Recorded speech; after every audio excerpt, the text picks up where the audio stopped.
วันนี้ทำกับข้าวไทยใหญ่ค่ะระดับแรกใส่ขมิ้นเข้าไปแล้วก็จะมีกระเทียมแล้วก็ขิงแล้วก็หอมแดงนี่นะคะนี่จะทำเป็นปลาโบ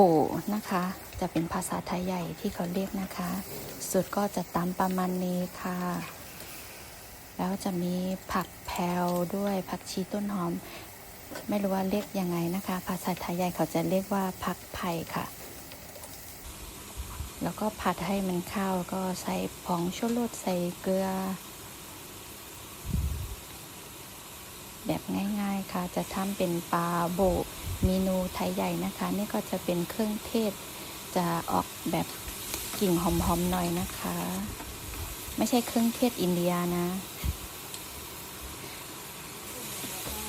เครื่องเทศแบบบ้านๆนี่แหละค่ะเวลาเราผัดอันนี้มันนิ่มจนเข้าเนื้อกันหมดแล้ว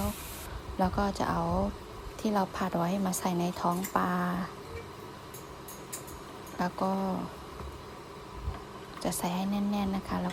ถ้ามัดก็ได้ค่ะถ้าไม่มัดก็ได้แต่ว่าวันนี้เราจะมัดพอดีตามวิธีที่บ้านนอกเราจะทำแบบนี้นะคะนี่ก็จะมัดแบบนี้ค่ะถ้าไม่มีก็ไม่ต้องมัดก็ได้นะคะ